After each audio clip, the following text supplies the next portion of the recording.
যে তাদের ডিগ্রিটা কি রিকগনাইজড কিনা, হ্যাঁ ইউজিসি কর্তৃক অনুমোদিত প্রতিষ্ঠানের প্রস এন্ড কনস থাকবে, এটা খুবই স্বাভাবিক, তো এটা মেনে নিয়ে আসতে হবে। হ্যালো এভরিবডি, কি অবস্থা সবার? আজকে আমাদের ভিডিওর বিষয় হলো যে একটা ইউনিভার্সিটি নির্বাচনের ক্ষেত্রে কোন কোন বিষয়গুলো আলোচনায় রাখা দরকার, কোন কোন বিষয়গুলো আসলে মাথায় রাখা দরকার। তো আজকে আমার সাথে আছে প্রদীপ। তো প্রথমত আমরা পাবলিক নিয়ে কথা বলবো না, পাবলিক তো মোটামুটি সব ইউনিভার্সিটি ভালো এবং ওখানে অনেক কম্পিটিশনের ব্যাপার থাকে।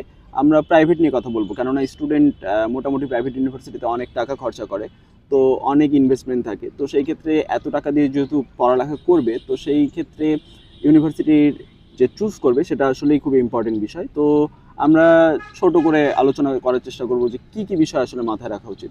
তো প্রদীপ, তুমি প্রথমে আসলে কোন বিষয়টাকে মাথায় রাখতে চাচ্ছ?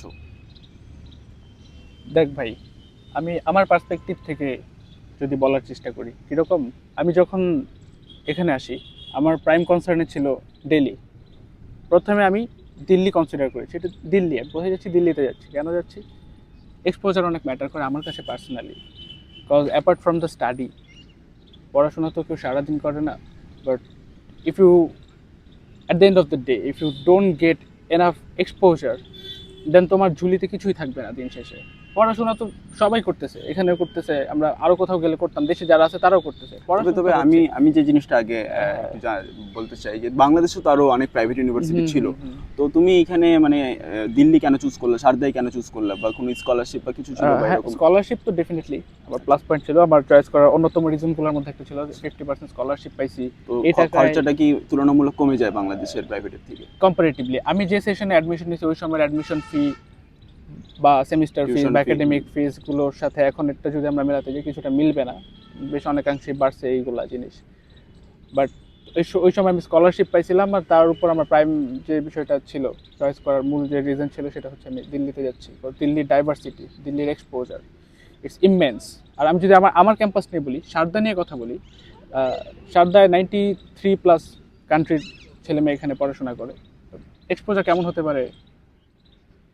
তো তাছাড়াও যে মানে ইউনিভার্সিটি চুজের ক্ষেত্রে র্যাঙ্কিংটাকে তুমি কিরকম প্রাধান্য দিচ্ছ? র্যাঙ্কিংটাকে আমি আসলে ফার্স্ট প্রায়োরিটিতে রাখি নাই, বিকজ র্যাঙ্কিং হয় কি, ডিপার্টমেন্ট ওয়াইজ র্যাঙ্কিং হয়। এক একটা ইউনিভার্সিটি অনেক দিক থেকে র্যাঙ্ক পায়, লাইক ডিপার্টমেন্ট ওয়াইজ সে সামহাও এক একটা র্যাঙ্কিং হয়। লাইক আমাদের ইউনিভার্সিটি সিএসসির এক র্যাঙ্কিং, ফার্মাসি তাদের আরেক র্যাঙ্কিং, ডিপার্টমেন্ট ওয়াইজ তাদের পাবলিকেশনস, তাদের কতটুকু এফিসিয়েন্টলি তারা কাজ করছে, কী কী প্যাটার্ন পাবলিশ করছে, কতগুলা, মানে আদার্স অনেক কিছুর উপরে ডিপেন্ড করে র্যাঙ্কিংটা। শুধু আবার ক্যাম্পাসে সৌন্দর্যের উপর র্যাঙ্কিং দেয়, এগুলোরও র্যাঙ্কিং আছে। হ্যাঁ, ন্যাক র্যাঙ্কিং। তবে আমি কিছুদিন আগে আমাদের যে দিল্লির যেগুলো লোকাল ফ্রেন্ড আছে ওদের সাথে যখন আলোচনা করলাম যে তোমরা কি দেখে চুজ করছিলা, তো তখন অনেকে বিষয়টা জানাইছে যে আসলে আমরা লোকেশনটাকে প্রাধান্য দিছিলাম। হ্যাঁ, অনেকে এখানে আমাদের এই ক্যাম্পাসে মোটামুটি বিহার, উড়িষ্যা, তারপর মুম্বাই, ব্যাঙ্গালোর, আরও অনেক জায়গা থেকে আসলে স্টুডেন্টরা পড়তে আসে, গুজরাট থেকে আসে এবং বাইরে থেকে দেশের বিভিন্ন আফ্রিকান কান্ট্রি থেকে তো আসে। তো ওরা আমাকে বললো যে লোকেশনটাকে মোটামুটি ভালো প্রাধান্য দিয়েছিল, কেননা এখানে যে ইঞ্জিনিয়ারিং যে সাবজেক্টগুলো, সেই ইঞ্জিনিয়ারিং সাবজেক্টগুলো কিন্তু মানে ইন্টার্নশিপ খুব matter, internship based, work based, তো প্র্যাকটিক্যাল এক্সপেরিয়েন্স বেসড। দেখা যায় যে আমাদের কিন্তু ফার্স্ট ইয়ারের পর থেকে ইন্টার্নশিপ করতে লাগে, ম্যান্ডেটরি। এক্স্যাক্টলি। তো এই যে ইন্টার্নশিপগুলো কিন্তু আমাদের ইন্ডাস্ট্রিয়াল ইন্টার্নশিপ যেটা, তো আশেপাশে দেখা যায় যে দিল্লিতে মানে ছোটখাটো অনেক ইন্ডাস্ট্রিজ, ছোটখাটো অনেক স্টার্টআপস থাকে, বড় বড় কোম্পানিও আছে, স্যামসাং এর অফিস আছে, আবার বিভিন্ন টিসিএস, উইপ্রোর। কম্পারেটিভলি ওয়ার্কিং প্রফেশনাল হয়ে উঠতে যে ধরনের স্কিল সেটগুলো লাগে সেগুলো ডেভেলপ করার জন্য দিল্লি একটা বেস্ট জায়গা আমার মতে। বিকজ হচ্ছে অনেক ধরনের স্টার্টআপস থাকে যেগুলোতে তুমি খুব সহজেই এনরোল করতে পারবা, ইন্টার্নশিপ অ্যাভেল করতে পারবা। তো সেই বিষয়গুলো বিবেচনা রাখা উচিত বলে আমি মনে করি। তাছাড়াও যেহেতু আবার প্রাইভেট ইউনিভার্সিটি, সেই ক্ষেত্রে কিন্তু মানি ম্যাটার, কস্টটাও কিন্তু প্রায়োরিটি লিস্টে থাকবে, কেননা কোন ইউনিভার্সিটিতে কিরকম খরচা হচ্ছে, আবার স্কলারশিপ পাচ্ছে কিনা, টিউশন ফি কেমন, হিডেন চার্জ কেমন, এই বিষয়গুলো একটু বিবেচনা করা উচিত। তো হয় কি, যখন কোনো স্টুডেন্ট ইনিশিয়ালি বুঝছিস, ধর ইউনিভার্সিটির ওয়েবসাইটে ঢুকছে, সে সব ইনফরমেশন অ্যাভেল করতে, সে ভাবছে ইউনিভার্সিটি ওয়েবসাইট ঘেটে সব ইনফরমেশন সে নিতে পারবে, কিন্তু এটা আদতে সম্ভব হয় না। যেমন আমাদেরকে যে 50% স্কলারশিপ দেয় ওয়েবসাইটে কিন্তু সেইভাবে কোথাও হাইলাইটই করা নাই, কিন্তু বাংলাদেশি স্টুডেন্টদেরকে কিন্তু Sharda university approximately 50% scholarship provide করে। তোমরা জানলে আরো অবাক হবা, এই স্কলারশিপটা আবার কান্ট্রি টু কান্ট্রি ভ্যারি করে, সাবজেক্ট টু সাবজেক্ট ভ্যারি করে। সার্কভুক্ত দেশের জন্য স্কলারশিপ আলাদা, আবার আফ্রিকান কান্ট্রির জন্য স্কলারশিপ আলাদা, ওদের ফি স্ট্রাকচারটাই আলাদা। Exactly. তো এরকম অনেক বিষয় থাকে যেগুলা আসলে যেগুলো মাথায় রাখতে ওয়েবসাইটে লাগবে। উল্লেখ করা থাকে না, বা ধরো অফ ক্যাম্পাস যারা আছে বা যারা যে কোনো ইউনিভার্সিটি নিয়ে কথা বলে, তো অফ ক্যাম্পাস থেকে যারা কথাগুলো বলে তাদের হয়তো ততটাও প্র্যাকটিক্যাল নলেজ ক্যাম্পাসে ডিপার্টমেন্ট লেভেলে থাকে না বলে আমি মনে করি। হ্যাঁ, তাছাড়াও দেখা যায় যে ইউনিভার্সিটি, প্রাইভেট ইউনিভার্সিটি ভর্তির ক্ষেত্রে মিডল ম্যান হয়ে যায় অনেক, মানে অনেক এজেন্ট থাকে, মিডলম্যান হয়ে যায়, হ্যাঁ। এজেন্ট থাকে, ওরা আবার বিভিন্নভাবে ইনফরমেশন, বিভিন্ন তারা চেষ্টা করে ইনফরমেশন, পজিটিভ ইনফরমেশন গুলোকেই শুধু পুশ করতে, হ্যাঁ, কিন্তু কিন্তু এটা ভিতরে পজিটিভ নেগেটিভ দুইটাই থাকে। হ্যাঁ একটা তো জানার একটা আগে প্রতিষ্ঠানের প্রস এন্ড কনস থাকবে, এটা খুবই স্বাভাবিক।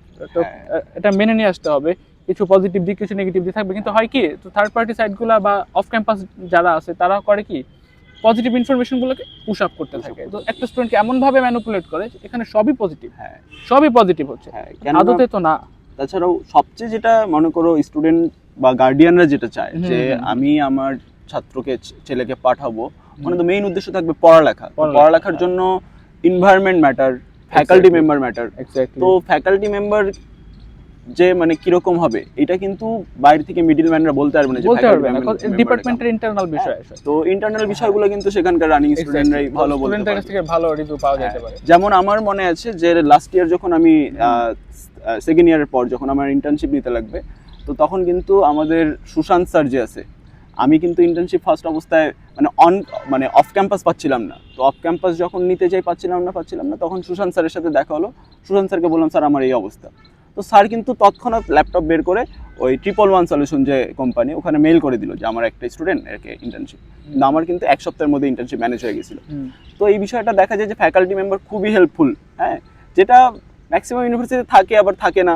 হ্যাঁ, তো আমরা কিন্তু মোটামুটি আমাদের ওই স্যার আবার জয়, তারপর বিপুল, এদেরকেও কিন্তু ইন্টার্নশিপ ম্যানেজ করে দিয়েছে। হ্যাঁ, তো এরকম ফ্যাকাল্টি মেম্বার আসলেই ইম্পর্টেন্ট। এবং আরও যে বিষয়গুলো থাকে, স্কলারশিপ যে দেয়, এই স্কলারশিপের কোনো কন্ডিশন আছে কিনা, এসব বিষয় কিন্তু মাথায় রাখতে লাগবে। অবশ্যই মাথায় রাখতে হবে। আমি যখন অ্যাডমিশন নিয়েছিলাম তখন তো আমার স্কলারশিপে তেমন ভাবে মানে কোনো ক্রাইটেরিয়া ছিল না, কিন্তু লাস্ট ইয়ার থেকে স্কলারশিপে শারদা ইউনিভার্সিটি, আমাদের ইউনিভার্সিটি ক্রাইটেরিয়া ইন্টিগ্রেট করছে। তো হয় কি, এবার মাথায় রেখেই আসতে হবে আপনাদের যে স্কলারশিপ ক্রাইটেরিয়াগুলো অবশ্যই আপনাদের খুবই স্ট্রিক্টলি মেনটেন করতে হবে, আদারওয়াইজ স্কলারশিপ নিয়ে একটু প্রবলেম হতে পারে। তাছাড়াও আরও যে বিষয়টা থাকে যে একটা ধরো ইঞ্জিনিয়ারিং স্টুডেন্ট হোক বা ফার্মেসির স্টুডেন্ট হোক বা বিবিএর স্টুডেন্ট হোক, সেখানে কিন্তু ক্যাম্পাসের এনভায়রনমেন্ট কিন্তু গুরুত্বপূর্ণ। কেননা যেমন আমাদের ক্যাম্পাসে কিন্তু বড় একটা হ্যাকাথন সেন্টার আছে। তো অ্যাজ এ সিএসসি স্টুডেন্ট, তো হ্যাকাথন সেন্টার কিন্তু খুবই ইম্পর্টেন্ট, যেখানে বিভিন্ন ইনভেনশন হবে, বিভিন্ন হবে। কিছুদিন পরপরই তো হ্যাকাথনের আয়োজন থাকে আমাদের ইউনিভার্সিটিতে। হ্যাঁ, হ্যাঁ। তো হ্যাকাথন বলতে পারো তোমরা এক প্রকার বিজ্ঞান মেলার মতো, বাট এখানে একটু প্রজেক্ট লেভেলে খেলা হয়। খেলাটা হচ্ছে তোমাদের ইন্ডিভিজুয়াল প্রজেক্ট বানাইতে হবে, আলাদা গ্রুপ ফর্ম করতে হবে, দেন তোমাদের ইন্ডিভিজুয়াল প্রজেক্ট বানাইতে হবে, সেই প্রজেক্টে প্রেজেন্টেশন দিতে হবে। অফিসাররা, প্রফেসররা এগুলা ইভালুয়েট করবে, এন্ড সেই অনুযায়ী তোমাকে অ্যাটলিস্ট আবার বিভিন্ন ইন্টারন্যাশনাল মানের কনফারেন্স বা বিভিন্ন সেমিনার, হ্যাঁ, এইসবও আসলে ম্যাটার করে। এগুলো ম্যাটার করে একটা ইউনিভার্সিটি কতটুকু বাহিরের ইউনিভার্সিটি বা আউটার ওয়ার্ল্ডের সাথে ইন্টিগ্রেটেড, এটা অবশ্যই তোমাদের আরো যে মেইন যে বিষয়টা আসছে যে তাদের ডিগ্রিটা কি রিকগনাইজড কিনা, হ্যাঁ, ইউজিসি কর্তৃক অনুমোদিত কিনা ইউনিভার্সিটি। এই বিষয়টা ইন্ডিয়াতে হয় কি, অনেকগুলো ইউনিভার্সিটি আছে ইন্ডিয়াতে যেগুলো এখন পর্যন্ত ডিমড টু বি ইউনিভার্সিটি বলে গণ্য করা হয়। ডিমড টু বি ইউনিভার্সিটি বলতে এরা কি এখনো স্বয়ংসম্পূর্ণভাবে স্বীকৃতি পায় নাই অ্যাজ এ ইউনিভার্সিটি।